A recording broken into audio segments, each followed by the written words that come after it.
Господин Варадунски, на днешната тежка сесия какви решения ще се приемат, основни за Камено? Ами да ви кажа, на днешната сесия няма кой знае какви решения, които да приемаме. Имаме едно от решенията във връзка с проектите, които правим в крепостта. Имаме забележка от финансиращия орган, че кабела за осветление трябва да минава през имота, по границата на имота, което за момента нас спира да подпишем договора и трябва да гласуваме на сесията. Не е нещо съществено, че реално ще бъде прекаран кабел по границата на имота, както го изисква финансиращия орган. Други повечето са рутинни докладни и имаме една безмислена, ама за нея няма да ви говорим и така.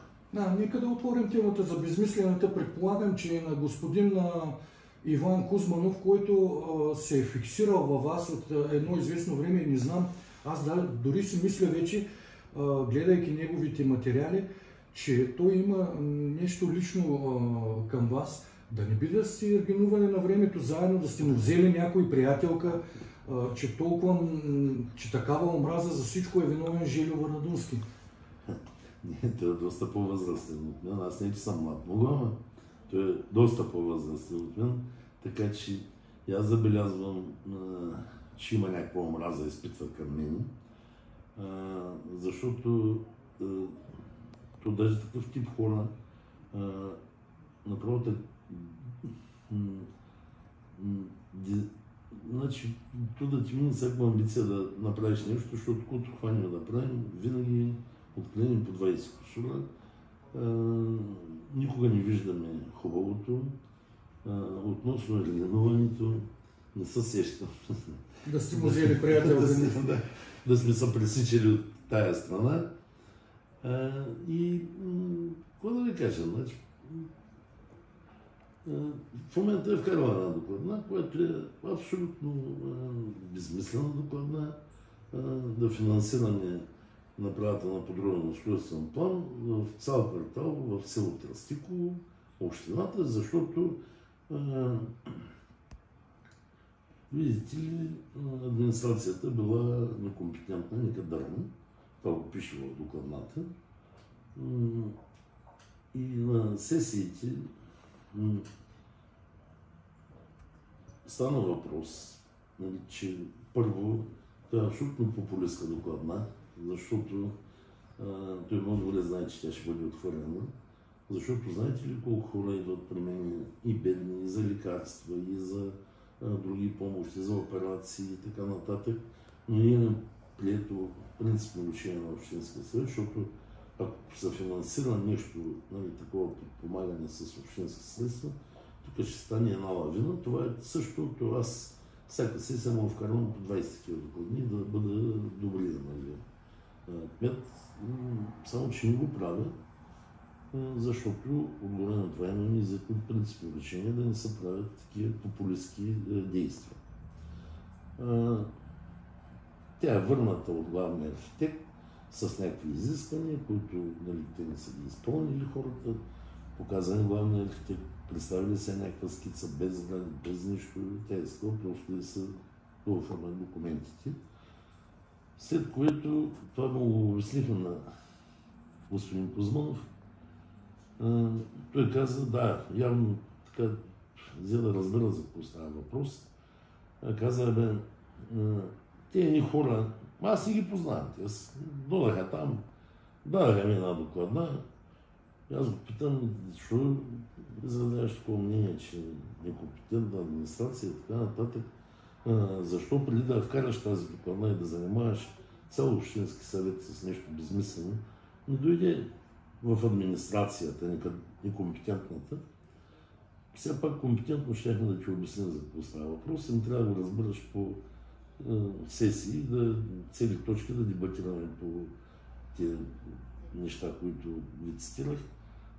Той не можа да ми отговори. Питах го, той дори и на съд не се го дам. За това е написано в докладната му за некомпетентност. Те ще му станат вече две дела. Ще му станат делата, да. При което той каза, не бе, те тази докладна ми я дадаха, бе. Аз не съм я писал, ама подписа го питах на кой е подписа. И моя, като и твоя написано също. Аз също изгледах господин Варадунски докладната, четах я много внимателно и слушах изказванията на господин Кузманов. Доколкото ми е известно на мене, от Агенцията по геодезия и кадастрални карти, те се занимават основно с тези планове и те ги правят. Значи, той иска вие да ги промените. Ами дайте да нарушим закона тогава, за да удисаме на акъла на Иван Кузманов. Ами, вижте, те могат да си променят собствениците. Не са първите, не че са последните, които го правят. Нали? А това си е частна собственост. Откъде на къде общината ще плаща на определен кръг хора да се променят подробния устройствен план на квартала. Ето е централната градска част на Камено, преди година или две, хората се събраха, всички собственици на имоти, направиха си процедурата, одобрили както трябва, одобрили ме главния архитект, вкараха се в кадастър, всичко си мина, взехме решение и в момента хората си имат пук, да не ви цитираме черни връх, нали, имаме такива случаи навсякъде. Така че това е едно, точно това, което ми обясни архитект. Казали, те ми даваха скица, но без наместни сгради. Аз ако им мръдна границите, съгласа да съм мръдна границите. Ако къщата му попадне на 2 метра от оградата на съседа, става абсолютно незаконна, защото трябва да е на 3 метра от. И после тя излиза виновна. После трябва да се варим къщата. Да.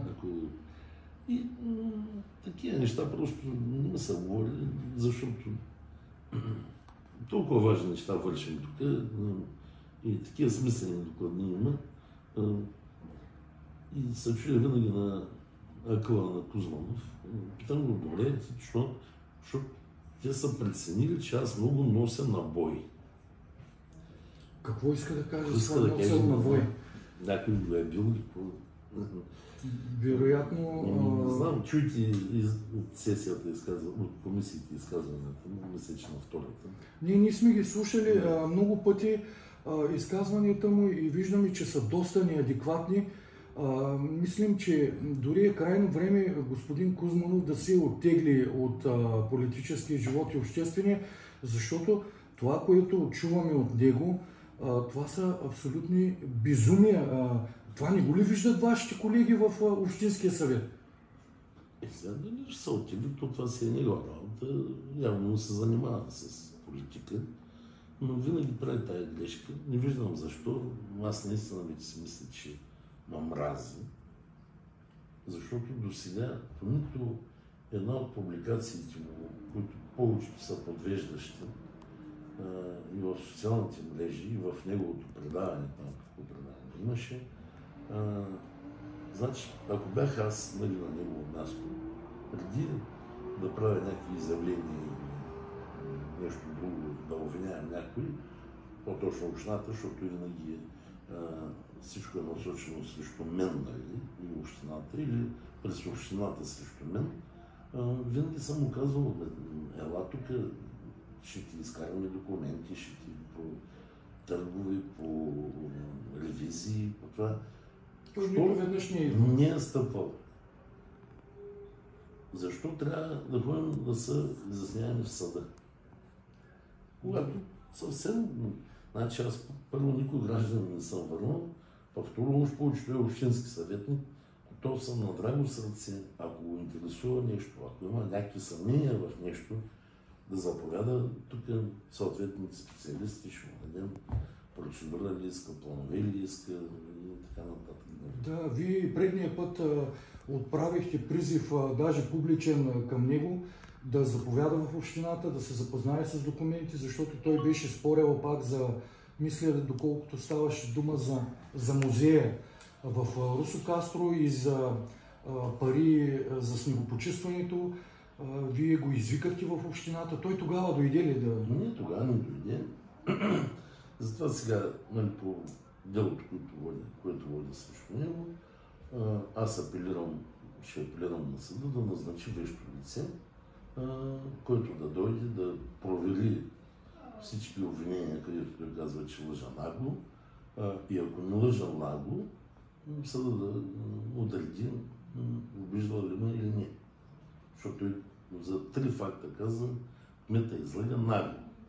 Кмета излага нагло, кмета излага нагло. После казвам, аз съм казал, че се лъжец. Аз казах, че излага. Да, това е нещо обичайно за него. Който лъжи поет. Лъжец? Истина да говори. Благодаря ви, господин Върбунски. И аз ви благодаря. Да.